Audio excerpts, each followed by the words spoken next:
Hoy vamos a tratar un tema que a los chilenos nos acongoja desde algunos años, la traición, que se ha convertido en una verdadera virtud de nuestro tiempo. La traición está presente en las relaciones personales, entre amigos y parejas, en las relaciones de trabajo, en las relaciones políticas. Ser traidor hoy día ha pasado a ser un valor social. La traición no es castigada como lo fuera en el viejo Chile. Es casi una gracia y definitivamente una ventaja. El traidor virtuoso chileno es nuevo, oportunista, no defiende sus ideas ni sus compañeros, ni su propia palabra, para lograr fines que tienen que ver generalmente con el dinero, el poder o el narcisismo. Se dice que el que llora pierde, que todo vale, que no hay lugar a sentimientos que puedan contradecir la extraña ética de los forcejeos por construir el nuevo Chile. ¿Podrá construirse una sociedad de la confianza con semejantes predicamentos? ¿Será, por ejemplo, que todo esto es una respuesta a la indiferencia de los jóvenes para no inscribirse en los registros electorales? En este programa hablaremos con perplejidad sobre la traición como virtud, con nuestros amigos, el historiador Alfredo Jocelyn Holt, el ensayista Rafael Otano, y en la segunda parte con dos invitados especiales, el director del Centro de Estudios Sociales de la Universidad Arci, Tomás Mulián, y el actor y comunicador político José Manuel Salcedo. Ponga atención a esta, la hora de los perplejos.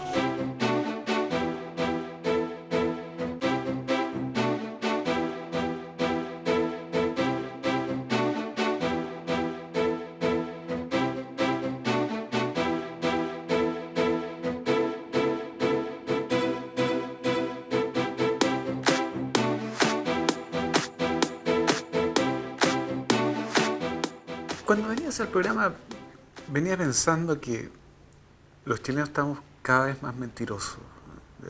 Que cada vez se dice una cosa por otra, que los informativos en general, la televisión, la prensa, no informa, ¿no? Más bien tiende a desinformar, usan fuentes arbitrarias, no investigan. Yo diría que, a lo mejor exagerando un poco, nos estamos transformando en una sociedad de la mentira, o una sociedad de la omisión, tal vez, ¿no?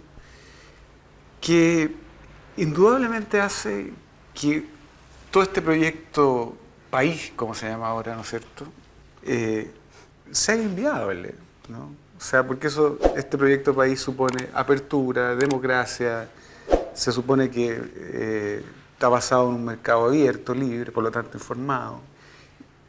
Y dándole vuelta me doy cuenta que todo esto es cada vez más cerrado, cada vez más producto de cofradías, ¿no es cierto?, de élites que se juntan, que son transversales, que ya no tienen que ver con las ideas políticas, ¿no es cierto?, como que el perro se muerde la cola, ¿no? Y esto es bastante preocupante, porque eso en algún momento nos va a atascar y va a producir un serio problema, no solo social, que es evidente, digamos, ¿no?, sino también económico, y va a provocar, y creo que eso ya está, ya se ve y es evidente, un aplastamiento cultural de una cultura por otra, ¿no?, de la cultura de la omisión, de la cultura de la traición, de alguna manera tomar, o de la deslealtad, o de la no amistad, ¿no es cierto? Que se puede decir que, bueno, siempre ha existido, pero que se está haciendo un modus vivendi, digamos, ¿no? O sea, incluso en las relaciones personales, ¿no? Porque puede que antes haya existido las relaciones políticas, en las relaciones económicas, de las competencias, ¿no es cierto?, pero se ha trasladado peligrosamente a las relaciones personales, incluso en las relaciones de pareja. Esta es mi preocupación de hoy día, ¿no? No sé si ustedes están de acuerdo o he sido un poco Yo creo pesimista. que ha sido duro de más, porque en el sentido de que no existiría historia si no fuera por la traición. Yo creo que es un elemento muy importante. Han habido traiciones... Ni literatura tampoco. Sí, no tendríamos cultura. La relación entre padre e hijo, si aceptamos visiones simplistas, edípicas y demás suponen traición, es un elemento de que da la libertad y uno puede seguir avanzando. Figuras como, por ejemplo, los ángeles caídos, qué importantes son, y está por medio de la traición. Judas, qué importante ha sido. Es decir, Cristo no sería Cristo si no hubiera sido por Judas, en parte. Pensemos en el Imperio Romano, Brutus. Qué importante, no habría habido imperios si no hubiera habido el fin de la República, y que está Brutus de por medio. Son tan importantes que Dante en la Divina Comedia los pone en un lugar privilegiado, el infierno, es el lugar más gélido, el más bajo de los círculos. En nuestro tiempo hemos tenido importantes traiciones que han hecho avanzar la historia. Khrushchev con respecto a Stalin, pensemos en eso, hay traición de por medio. Pensemos, por ejemplo, en tiempos más recientes en Gorbachev, en Juan Carlos de España con respecto a Franco. Son traiciones importantes. Hemos encontrado incluso con traiciones de personas de que valoran enormemente la lealtad, como por ejemplo las traiciones en el mundo militar. Qué importantes han sido esas, nosotros lo sabemos muy bien, ¿no? Las traiciones incluso entre militares. De modo que hay un elemento ahí de la traición que es importante para agilizar la historia. Por el otro lado, y ahí yo creo que entra la perplejidad, es que, sin perjuicio que la historia avanza con la traición, resulta inaceptable la traición. Y eso es un problema, es decir, uno no puede, se pierde la confianza, creo que tú estabas planteando. W. Yeats, el poeta, señalaba después de la Primera Guerra Mundial una cosa muy impactante. Decía: los mejores carecen de toda convicción, mientras que los peores están llenos de una intensidad furiosa. Eso yo creo que es preocupante, y es preocupante sin perjuicio que yo creo que va a hacer avanzar la historia, cómo convivimos con esto furioso, intenso, estos traidores que han dejado de traer, que se han traicionado a los demás y se han autotraicionado. Y cómo uno trata con ellos, cómo puede uno vivir en comunidad con esa traición. Ese es el problema.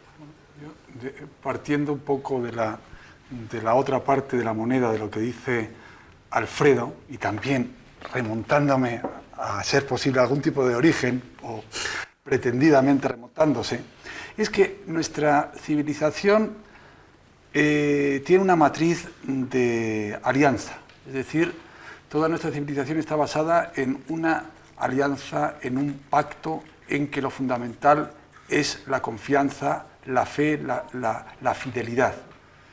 Evidentemente, en la religión cristiana, que es uno de los componentes de nuestra cultura, todo se basa en una alianza o en un testamento, o como se llame, que significa que Dios promete algo y hay una alianza entre Dios y un pueblo, o un individuo, una religión, lo que sea.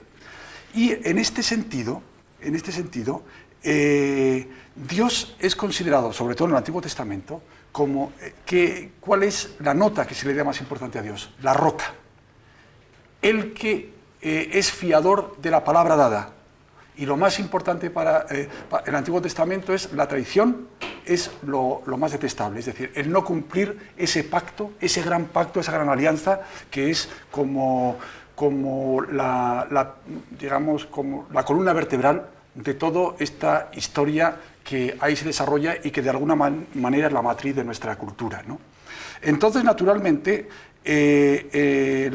la fidelidad es el elemento central, es decir, sin confianza, sin fe en la palabra, sin cumplir las obligaciones que nos hemos propuesto y hemos intercambiado con otros grupos u otras personas, toda nuestra cultura cae por el suelo y ya no tiene nada que hacer. Entonces la traición es importantísima, ¿por qué? Porque precisamente es lo más antitético y lo más fuerte a la gran virtud nuestra, que es la virtud de la fidelidad, de que si he tenido una palabra, tengo que ser fiel a ella.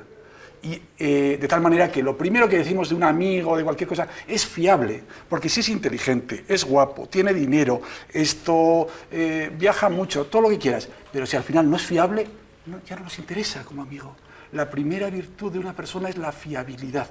Bueno, esto evidentemente en la sociedad burguesa es importantísimo, quiero decir, sin confianza, sin fiabilidad, toda la sociedad burguesa y toda la sociedad industrial está basada en pequeñas, grandes y medianas confianzas continuas, ¿no?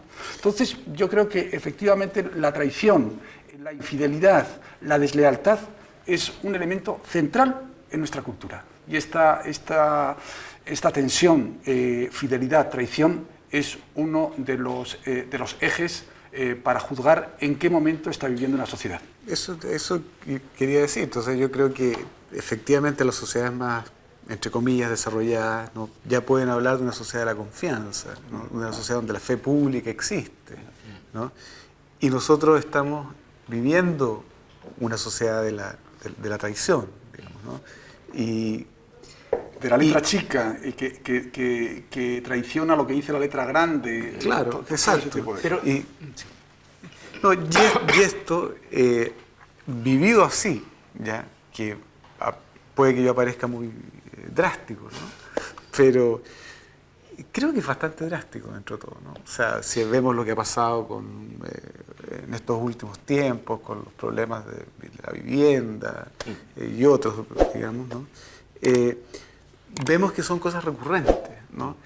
Que el que debería haber, que esperábamos que votara por tal cosa, votó por la otra, que el que nos debería representar y que votamos por él por tal cosa, piensa de otra manera, y que son cosas dadas como normales, no hay escándalos públicos. Eso es clave. Entonces, pero eso, entonces, en ese sentido donde yo digo que hay un énfasis, ¿ya?, estando totalmente de acuerdo contigo que la traición como un elemento más de muchos componentes de la condición humana, digamos, es fundamental como motor, digamos, como puede ser la pasión u otros, digamos, ¿no? Está predominando hoy día en Chile de una manera exagerada, digamos, y eso puede atascar el desarrollo y el avance hacia una sociedad de la confianza que es la que todos quisiéramos, digamos, ¿no? Si lo que tú estás diciendo, si te entiendo bien, es que no obstante que siempre va a haber traición, lo que no puede dejar de haber también es la capacidad nuestra de asombrarnos frente a la traición, es decir, que uno pueda reflexionar, porque lo que está en juego aquí son la buena fe, la fe pública, el que se pueda hacer negocio, el que se pueda tener respeto a la autoridad. Si todo el mundo está traicionando, llega a un punto donde, bueno, se transforma en un despelote, sencillamente, ¿no es cierto? Yo creo que eso, pero eso, yo voy a ser el último en defender la traición, pero estoy tratando de explicármela, y creo que ha habido una aceleración de fenómenos, y se han ido los hitos que plantean una especie de cartografía básica para poder entender la realidad, se han ido diluyendo, se han ido cayendo, se han ido desapareciendo. Y entonces las personas tienden a este navegar permanente y que entramos en esta zona rara donde la traición es la moneda común y corriente. En las sociedades tradicionales, donde la lealtad y el honor van muy juntos, es porque compartían los mismos códigos, los mismos lenguajes, los mismos principios. Y hoy día estamos en una sociedad mucho más compleja en ese sentido. Y entonces eso no lo justifica, porque en el plano moral yo creo que nada justifica la deslealtad, pero sí lo explica desde un punto de vista sociológico e histórico. Alvin Toffler, recuerdo en El Shock del Futuro, en una de sus previsiones, las intuiciones de la sociedad que se está creando y que se estaba creando entonces, recuerdo que decía que la infidelidad es una necesidad de nuestro tiempo. Quiero decir, si uno quisiera ser fiel ahora, como hace 3 siglos era fiel una persona, no podría vivir por economía mental, por economía, digamos, de todo tipo, vital, no puede uno ser fiel. ¿Por qué? porque no puede ser fiel uno a sus compañeros de infancia, no puede ser uno tan fiel a la empresa en que vive, no puede ser uno fiel a sus proveedores, porque en una sociedad incluso es mucho más difícil ser fiel a su cónyuge, porque en una sociedad tan variable en que un norteamericano comienza a vivir en un estado, luego en otro estado, luego en otra ciudad, la facultad la posibilidad de ser fiel a toda tu biografía es muy fuerte. Ahora, yo considero una cosa, es cierto lo que dice Toffler, es cierto que la infidelidad es un constitutivo casi esencial de la biografía del hombre moderno, pero también esto produce una erosión, un dolor, a veces sin sentido, que es terrible. Yo creo que conforme uno va avanzando en la vida y va viendo que ha tenido que dejar en el camino tantas cosas, tantas ideas, tantas personas, tanta gente querida, tanta gente que en un momento fueron tus coetáneos, los que tuvieron tus propias ideas, tus propias ilusiones, bueno, que todo eso se haya tenido que ir dejando, yo creo que ha erosionado mucho nuestras mentes y ha traído esta especie, digamos, de cinismo moral. En Chile esto se ha producido de una manera quizá más fuerte porque ha habido condiciones más rigurosas, pero ciertamente el fenómeno que tú señalabas como un poco globalmente en Chile, creo que es un fenómeno de esta cultura que estábamos viendo ahora. Pero ojo, este es un fenómeno doloroso, este es un fenómeno, esta levedad de poder irme descargando de mi tradición, de mis obligaciones con mis amigos, de mis obligaciones con mi primera o segunda mujer o con quien sea, ojo, que eso trae a la larga una dureza de la vida, un desierto de la vida que creo que es bastante duro para la persona, para el hombre actual, ¿no? Pues se pierde uno mismo. Uno mismo, efectivamente. Muy bien. La virtud, la traición, iba a decir, la virtud, traición de nuestro tiempo.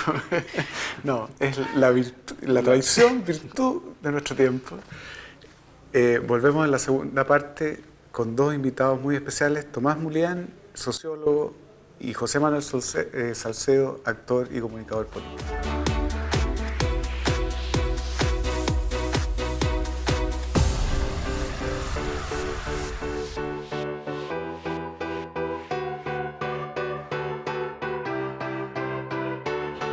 Volvemos con la hora de los perplejos, ahora con nuestros invitados Tomás Mulián, sociólogo, y José Manuel Salcedo, actor y comunicador político. Tomás, ¿tú estás de acuerdo con esto, con el título de este programa, de que la traición hoy es virtud de nuestro tiempo, en Chile especialmente? Sí, o sea, yo diría que esta sociedad, nuestra sociedad actual, tiene como una especie de marca de la traición. La traición, yo creo que tiene razón Alfredo, que es una constante histórica y muchas veces el motor de la historia. No puede haber revoluciones sin traiciones. Pero igual la traición deja marcada a la sociedad, porque la traición son múltiples traiciones, ¿no? y traiciones sangrientas, épicas. Yo distinguiría entre traiciones históricas y las traiciones cotidianas, frente a la cual nadie es virtuoso, ¿no? Pero estas grandes traiciones históricas que marcan una época, bueno, podemos decir que nosotros vivimos una sociedad con esas cicatrices, con esas huellas, la huella de la traición y de la peor traición, que yo creo que es la traición del parricidio. Yo creo que esa es la peor traición. O sea, el parricidio es matar al padre simbólico. O sea, es matar a aquellos a quienes a uno lo hacen, podemos decir así. Y la marca de esta sociedad es que fueron muertos aquellos que hicieron al traidor, podemos decir, ¿no? Aquellos que le dieron vida, que le permitieron ser lo que era. Esta sociedad está marcada por eso, ¿no? Y esa es una tradición clásica, casi shakespeariana, podemos decir así, ¿no? Después tenemos una sociedad que podemos decir impulsa la traición a la inamistad, en la medida que la compulsión al éxito es brutal. O sea, podemos decir que el Chile anterior era más provinciano, era quizás más solidario, un Chile quizás más comunitario, a lo mejor lo estamos idealizando, ¿no? A lo mejor lo estamos idealizando. Pero yo creo nunca haber sentido en esta presión brutal del éxito que te hace nacer en tu interior el deseo de pisar al otro, porque si no pisas al otro y no tienes éxito, la autoestima, la imagen de ti mismo es muy baja. Entonces, por eso que no estamos nadie libre de las pequeñas traiciones. Hay que luchar por estar libre de las grandes traiciones, ¿no? Pero de las pequeñas traiciones nadie es virtuoso frente a las pequeñas traiciones. Yo mismo ahora que acabo de escribir un libro hay cosas que he dicho que allí me arrepiento y que lo siento como traiciones a algunos amigos míos. Llevado por la pasión de la escritura quizás cometí esas traiciones. ¿No? Nadie está libre de esas traiciones. Pero son las grandes, son las que marcan, son aquellas que deshacen la vida de la gente. Y aquí la tradición originaria, fundante, deshizo la vida de la gente. Y la traición es el golpe, para mí. José Manuel, tú fuiste uno de los artífices de la campaña del no, que estaba basada fundamentalmente en valores totalmente distintos a la traición, a la lealtad, al compañerismo, a la solidaridad, donde se reflejaban los sentimientos de mucha gente, ¿no? Donde había una gran empatía con eso, ¿no? Incluso yo diría de los partidarios del sí en ese momento, ¿no?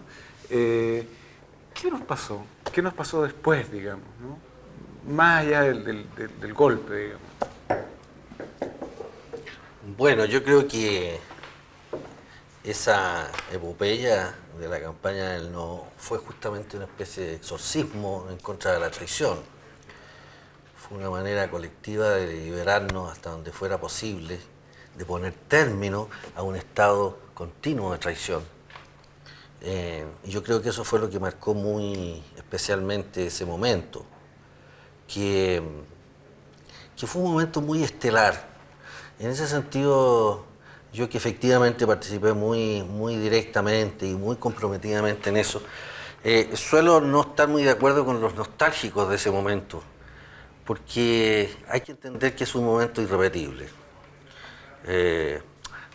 No se puede ser tampoco tan absoluto que en la vida de uno no pueda repetirse nunca, pero es un momento muy excepcional, en que, tal como tú decías, tenía incluso el componente de aquellos que, estando en la barricada contraria, en los que querían perpetuar el estado de la situación, de alguna manera yo creo que se sumaron al exorcismo, puesto que se daban cuenta que esa era la mejor manera de terminar con algo que de todas maneras iba a terminar y pronto. Otra forma de terminar, todo el mundo intuía que podía ser algo bastante más traumático, incluso violento. Fue una manera muy civilizada de poner término a algo que todo el mundo entendía que no podía continuar. Pero por eso mismo yo creo que establecer comparaciones como la que tú propones de qué pasó después que eso dejó de ser como era, no tiene mucho sentido desde mi punto de vista. Después, a partir de ahí, se pasó a vivir en otra etapa, en otro momento, en otro clima, sobre el cual uno puede tener la opinión que le merezca acerca de lo acertado, no acertado, de la conducción que se le dio a las cosas y al país, estar de acuerdo o en desacuerdo, pero en todo caso es un momento el que viene después que no es parangonable a un momento de cristalización de una situación estelar, epopeica, de un clima que articuló un conjunto de efectivamente de solidaridad, de participación espontánea, de mística, tal vez el último momento de mística que por lo menos se ha vivido en este país, no sé si volverá. Parece ser que es algo que ya ha pasado al inventario de lo que se terminó. Pero te repito, además de ser un instante, un episodio extraordinariamente emotivo, sobre el cual uno puede tener muy buenos recuerdos, maravillosos recuerdos, sin embargo no creo que sea un punto de referencia para juzgar lo que pasa hoy o lo que pasó después. en mi opinión. Pero, a ver, yo estoy muy de acuerdo con algunas cosas que ha planteado Tomás Mulián, en el sentido de que ese momento, a la postre, ha resultado ser una victoria traicionada. Las victorias traicionadas no son victorias. Y eso es un punto que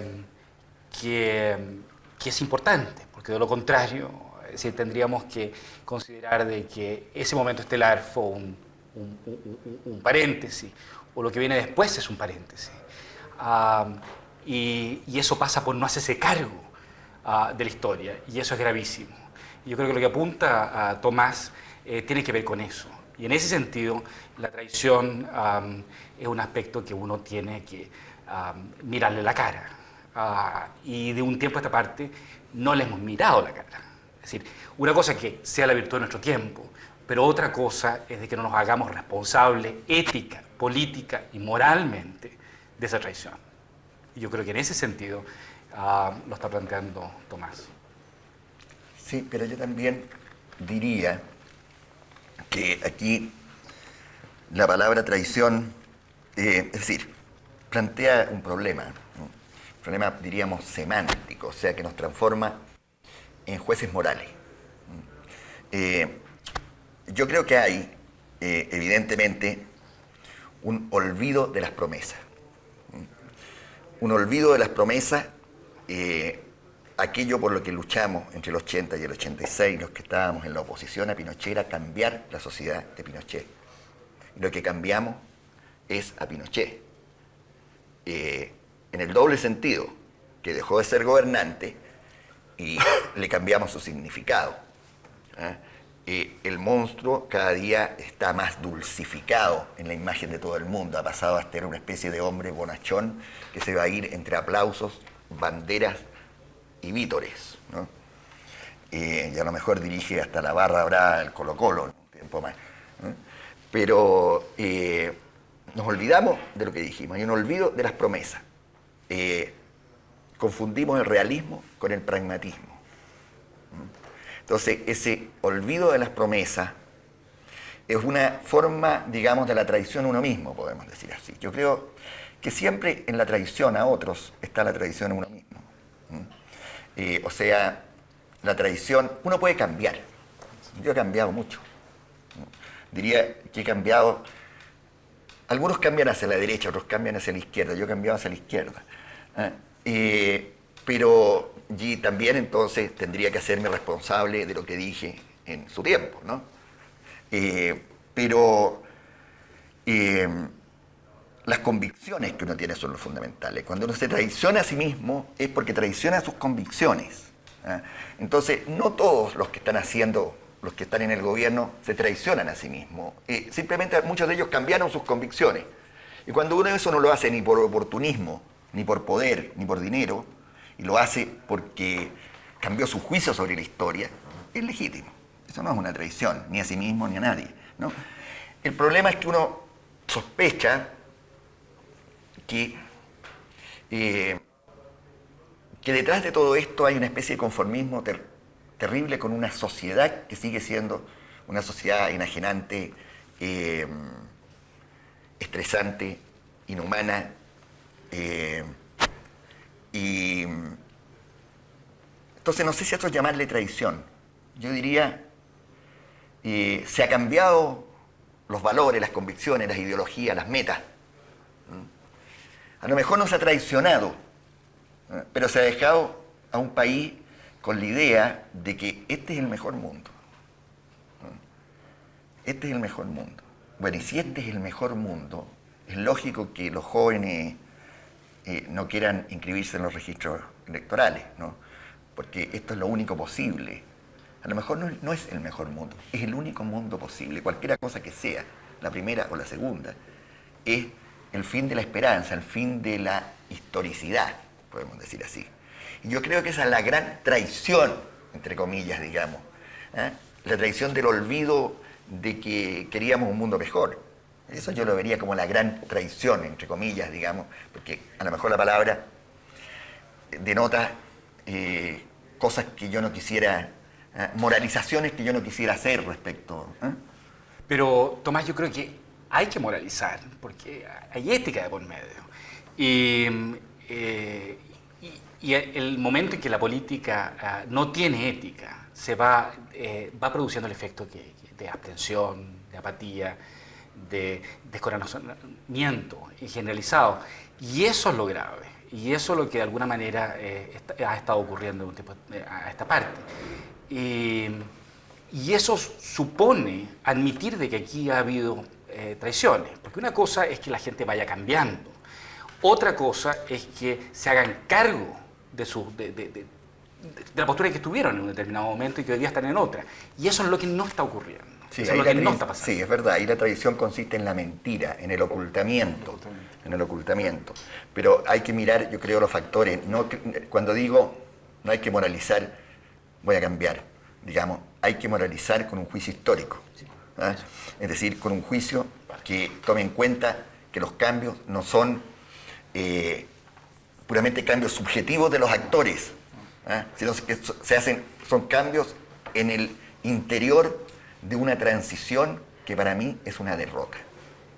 Es un triunfo de Pinochet que nos deja en una sociedad que nos obliga a traicionar las convicciones que tuvimos entre el 80 y el 86, que obliga a los que gobiernan a no poder gobernar con cambios profundos, con nada de eso, y tener que olvidarse de las esperanzas de la democratización.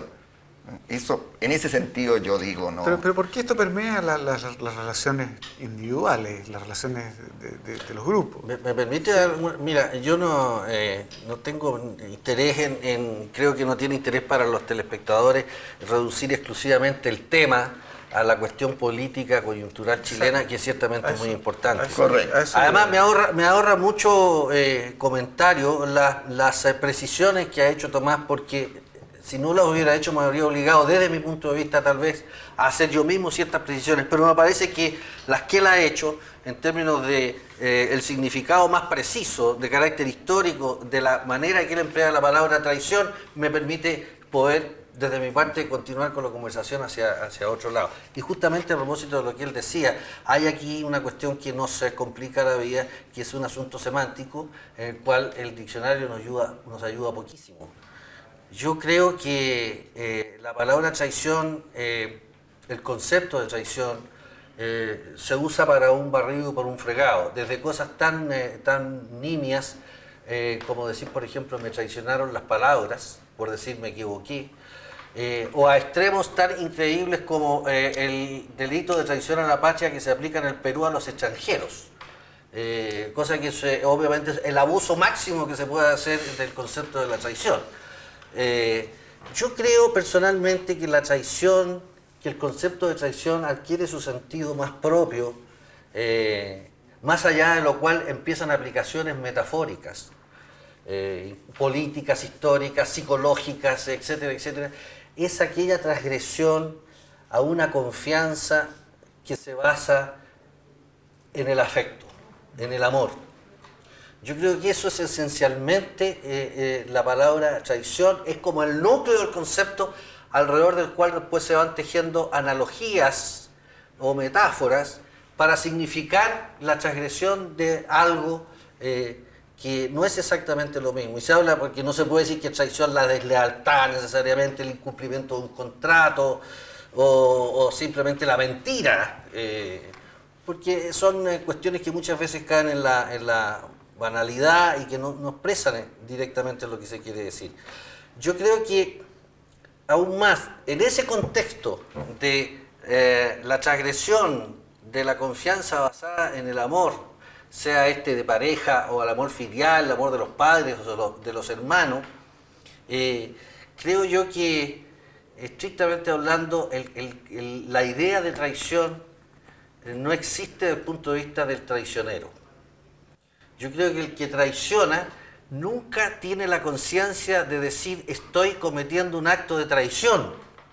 Yo creo que siempre existen motivaciones detrás de eso, de tal magnitud, de tal envergadura, que lo hacen pensar a esa persona que lo que es un mal objetivo, y ciertamente un mal para el traicionado, para él pasa a ser un bien. puede ser una pasión irrefrenable, la avidez incontrarrestable por el dinero, por ejemplo. Cualquiera de esas motivaciones es la que hace actuar al traicionero. Y yo creo que la sublimación real del término y del concepto es desde el punto de vista del traicionado.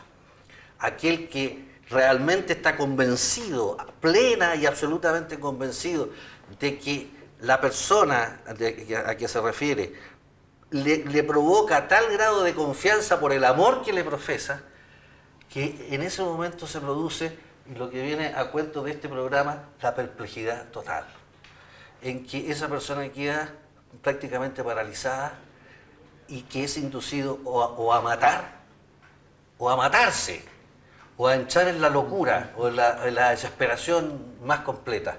Y es lo que lleva a los traicionados a decir las palabras que realmente son hermosas desde un punto de vista dramático y que pasan a la historia.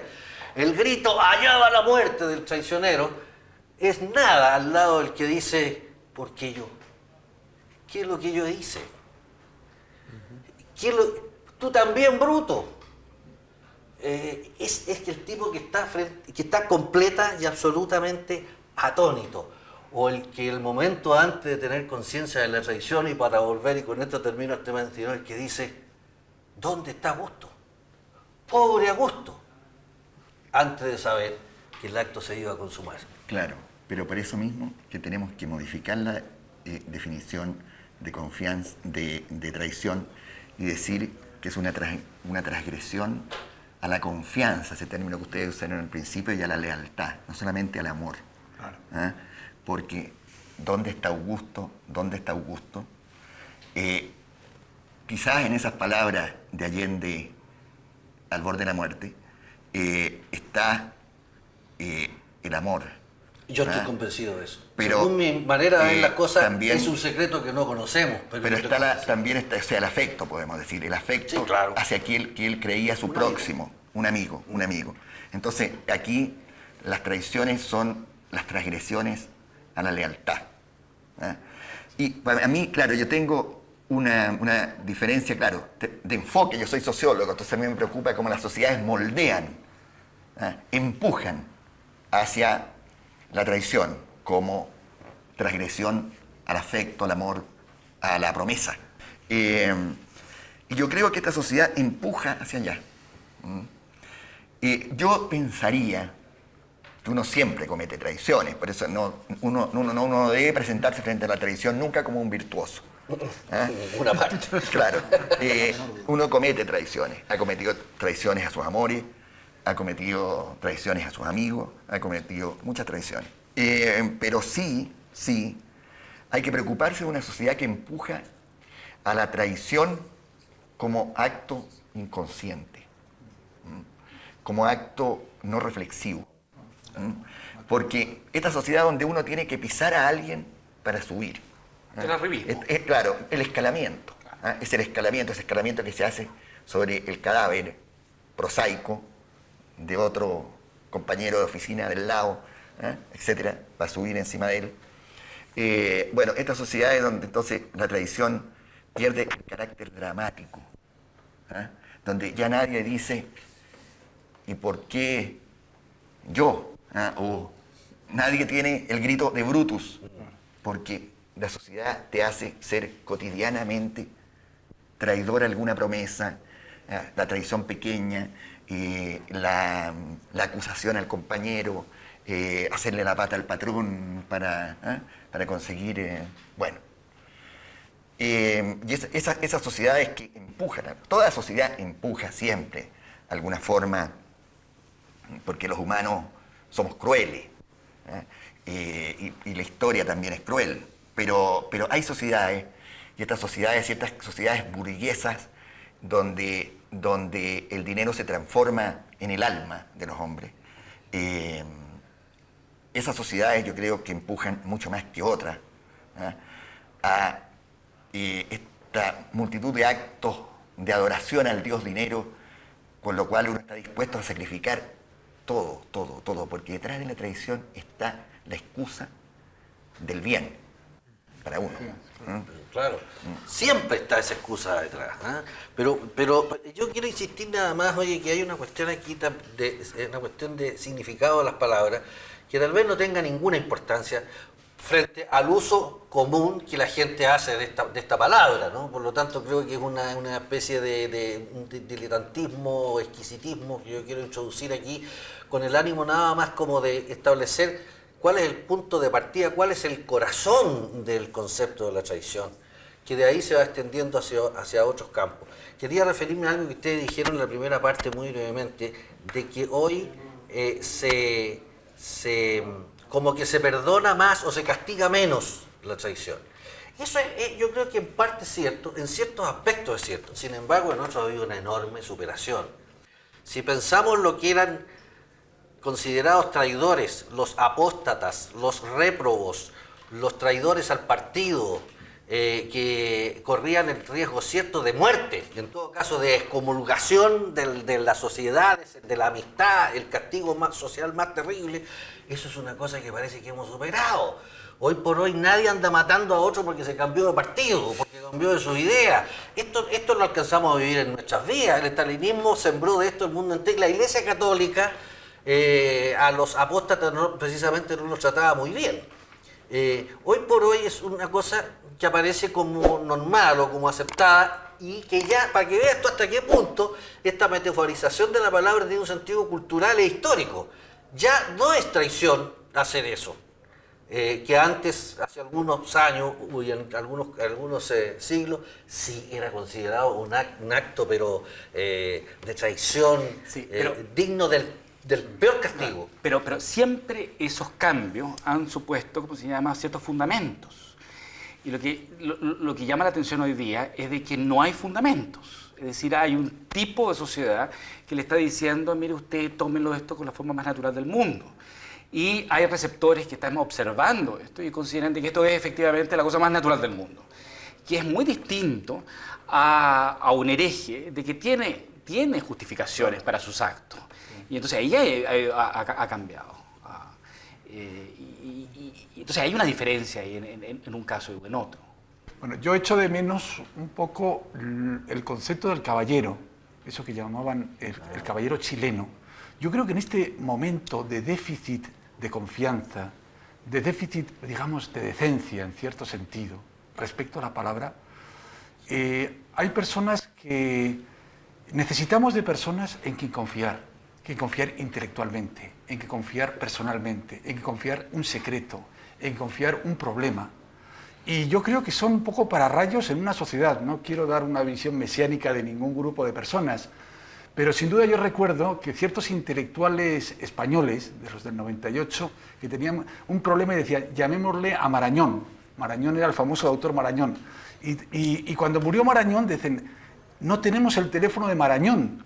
¿Por qué? Porque Marañón, que era un erudito enorme y de una enorme modestia también, para todas estas personas era como el interlocutor válido, y sabían que tenía siempre una misma contextura moral y una misma capacidad de decir sé o no sé de una determinada cosa. Yo creo que están faltando estas referencias, estas personas de carne y hueso, estas instituciones en que realmente uno se fíe. Yo creo que tradicionalmente siempre en la sociedad ha habido gente en que uno se fía, nadie cree que nadie es Dios. Todo el mundo sabemos que tenemos nuestras pequeñas y medianas tradiciones, sin duda, pero hay gente en que las sociedades tienen en que se fían. Eso se llama autoridad. Eso se podría llamar autoridad, eso se podría llamar, no sé, decencia, y se puede llamar el caballero. Los caballeros tenían, el caballero que es una virtud muy aristocrática, ¿no? La aristocracia nos ha dejado algo bueno, como la burguesía nos ha dejado algo bueno, como todas las etapas de la sociedad nos ha dejado algo bueno.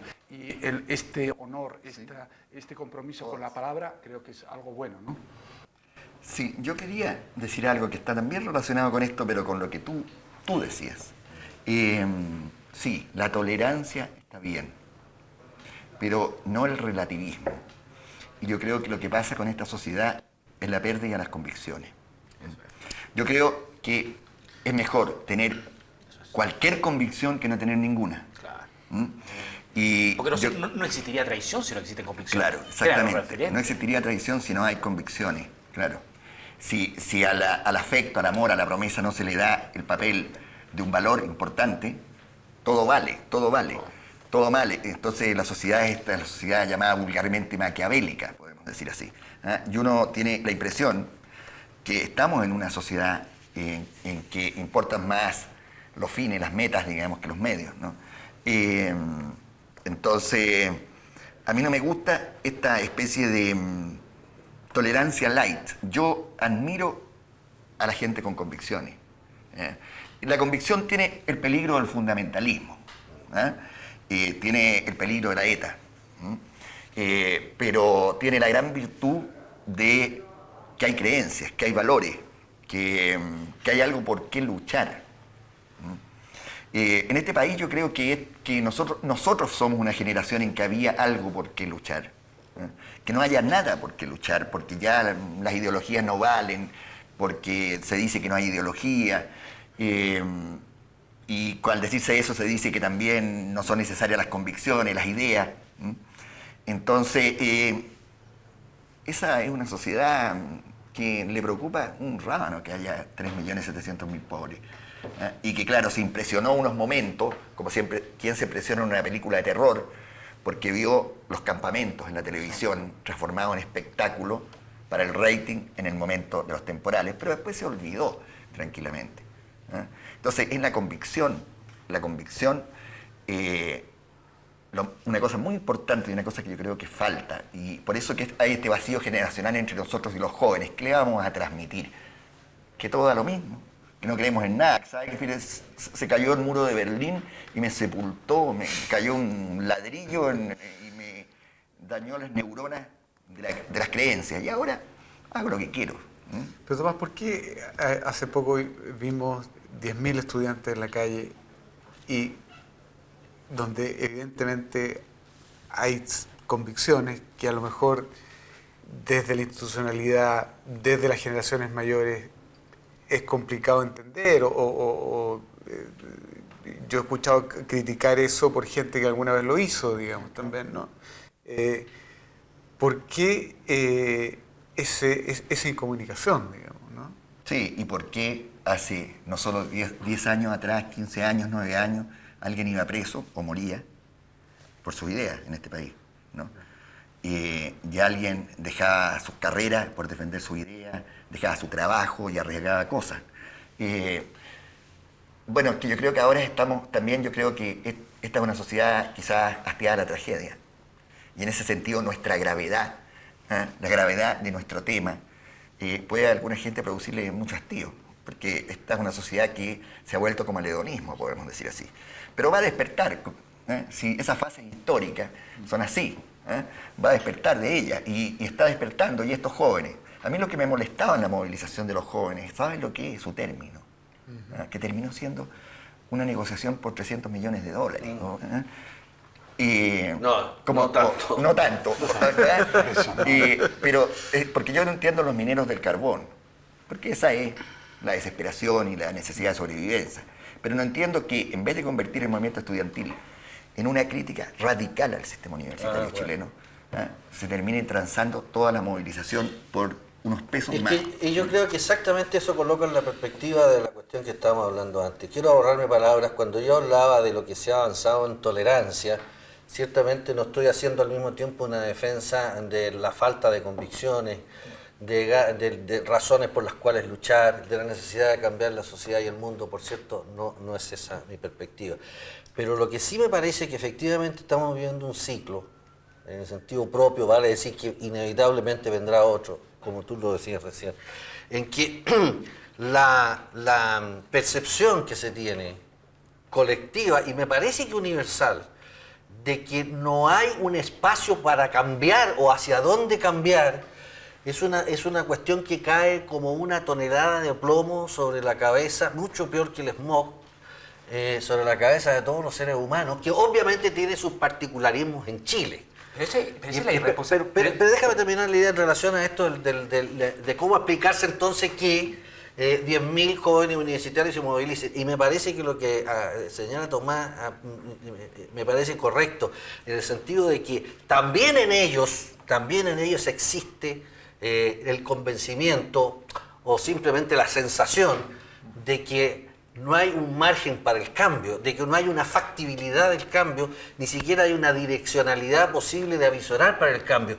Y entonces esas ansias de lucha se transforman en una cuestión particularizada, casi corporativa, que hace que un movimiento universitario que desde siempre había sido para partir de ahí cambiar el mundo, como nos tocó a nuestra generación, se transforma en una negociación igual a la de Lota. O sea, en una cuestión sindical. Sí, Porque tiene que ver que para resolver una cuestión que tiene un acotamiento muy preciso y por lo tanto comienza en eso y termina en eso.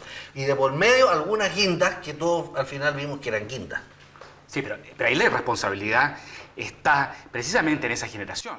Porque esa generación que hizo mover el mundo en un determinado momento y después se desayunó, porque el mundo no se movió de la misma manera, hoy día está en el poder. Y ellos nos están dando las pautas. Es decir, uno no puede suponer de que va a depender únicamente de esas nuevas generaciones. Siempre tiene que ser una relación en generaciones. En la generación de que se dejó crecer el pelo para después cortárselo, se cortaron todos los bigotes, ya no sé qué se cortan últimamente, tiene una responsabilidad fundamental en darle la pauta de decirle, mire, estuvimos en esta misma parada en su momento, nos equivocamos y hoy día vamos viendo que lo que están diciendo no son 10.000, son 20.000. ¿Y quién dice que el día de mañana no vayan a ser 40.000? En 20.000 individuos que salen a la calle y que el gobierno, que es democrático y mayoritario y tiene muchos votos, porque manejan los votos maravillosamente bien, ¿no es cierto?, no sacan 20.000 individuos a la calle. Y eso es un dato también que hay que tomar en cuenta. Justamente. Y entonces ahí ha cambiado el asunto. Pero ese es un problema fundamentalmente de esta generación. La generación que a mí me tocó en parte, las generaciones que les tocó a ustedes con mayor razón. Yo quiero decir que la referencia al pelo me hace pensar que soy, gracias a Dios, de modé. Por supuesto. No, Gracias a Tomás, Dios es de al modé. revés, porque cuando era muchacho universitario tenía el pelo cortísimo. Por eso que lo mencioné. Claro, yo creo que es verdad que aquí, es verdad que hay una responsabilidad, y hay una responsabilidad de los que estamos en algún espacio, escalera o sitio del poder. Porque también nosotros estamos en un sitio del poder, ¿no? Este es un sitio del poder de la palabra. No estamos en el Palacio de la Moneda, pero estamos en sitios de poder. Por suerte no estamos claro, por suerte. Pero estamos cerca, tenemos que ser capaces, claro, tenemos que ser capaces de corroer, irracionar, echarle ácido sulfúrico a este Chile que se cree la raja, me sale la palabra, perdonen que diga así. La ranura, porque no hay otra posibilidad de decirlo. Que no tienen entonces ninguna conciencia cotidiana de sus límites y que está, entonces ahí está la tradición de la mentira sobre lo que somos como país, podemos decir. Esa es la mentira, llamémosla metafóricamente tradición. Bueno, mira, sobre ese punto, porque recurrentemente volvemos a este aspecto o a esta acepción o a esta manera de mirar el asunto de traición. Yo no lo considero que sea aplicable, pero en todo caso, refiriéndome al punto que tú colocas, evidentemente que existe una cuestión de responsabilidad de la mayoría política dirigente de este país. Es evidente que ha dejado de hacer muchas cosas que debe haber hecho o debiera haber hecho de otra manera. Todas esas cosas son absolutamente ciertas y yo creo que este es un mal de origen. En su propio huevo, digamos, estuvo este problema, que yo creo que no es un acto de traición, sino que es un acto de algo así como de paternalismo ilustrado. Así veo yo la cuestión. O sea, se le dijo al país sin decírselo, o sea, se dio a entender de alguna manera, o se quiso dar a entender, mire, lo que viene de aquí adelante, y esto es prácticamente al día 6 de octubre del 88, se dijo, mire, de aquí en adelante entramos en un territorio minado, aquí puede pasar cualquier cosa, Déjenos a nosotros que nos sabemos mover bien en estos territorios difíciles y riesgosos, y nosotros vamos a ir adelante. Y por favor, no nos interfieran ni pidan demasiadas cosas, porque hasta que pasemos al otro lado de este territorio minado, tranquilo el perro. Nosotros vamos a hacernos cargo de esta cuestión. ¿Pero cuánto dura eso? Mira, yo creo que obviamente esta es una figura que yo armo en la cabeza y que ciertamente estoy convencido de que nadie sabe cuánto dura ni cuánto termina. Ahora, lo que es cierto es que la noche esta del 5 de octubre de 1988, que es una noche histórica, se produce de una manera silenciosa y de una manera fantasmal, por un acto de pura omisión, el cierre de todas las casas del no, que era un lugar en todo Chile, que era un lugar de participación, de espontaneidad, de todo lo que estabas diciendo tú antes, ¿no? Y entonces se produce esta entrega, efectivamente, esta petición de plena confianza por parte de unos expertos. Pero lo malo es que estos expertos, conforme fueron haciendo su propio trabajo, se fueron asimilando a aquella contraparte. Y entonces, al final, la metamorfosis fue tan sutil, tan gradual, pero al mismo tiempo tan eficaz, que al final ya las diferencias eran cada vez menores. Es decir, pidieron esa confianza ¿para qué? Para decir, nosotros vamos a saber mantenernos en nuestro papel. Ojo que si están ustedes aquí, todo va a ser confusión. Yo te puedo decir una cosa muy breve. Yo no sé, tomando un calendario, cuándo termina. Lo que sí yo sé que termina y que va a haber una reacción en el sentido de dar marcha atrás y volver a otra cosa, en el momento que efectivamente hay un riesgo electoral real. Sí. En ese momento la necesidad de establecer quién es quién, el nosotros y ellos, la moral y la de ustedes, como decía Trotsky, va a ser una necesidad política electoral que va a hacer que las cosas vuelvan a otro cauce. Entonces aquí tenemos un fenómeno complicado para la sociedad, que es el reemplazo de los valores por el cálculo. Y eso es complicado para la sociedad.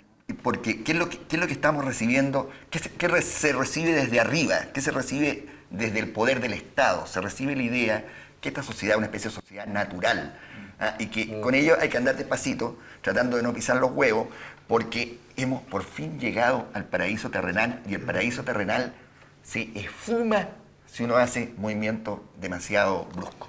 Bueno, yo creo que ahí hay un tema clave, que es la diferencia entre valor valor y... peligroso, decía un amigo sexoamericano.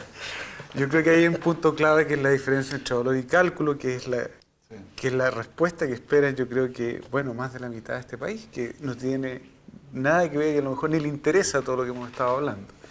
Pero bueno, eso será un tema para otro. Que le interesa a todo el mundo vitalmente. La responsabilidad no solamente es de los dirigentes políticos. Claro. Los intelectuales de este país no están jugando el papel que les corresponde en esta materia. Están esta parte sí, ¿eh? Sí.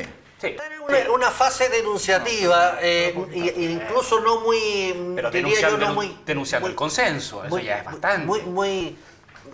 Yo no diría ni siquiera muy importante ni muy profunda, pero yo creo que... Pero desde fuera.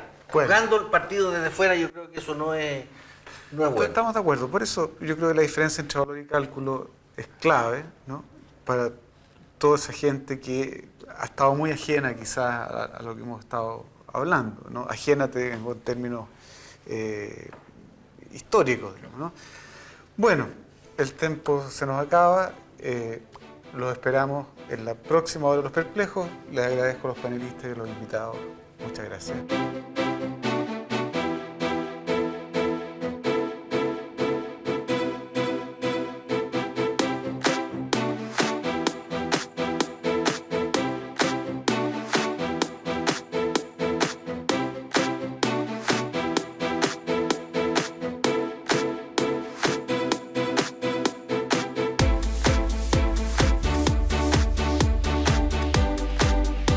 No olvides suscribirte a nuestro canal en YouTube.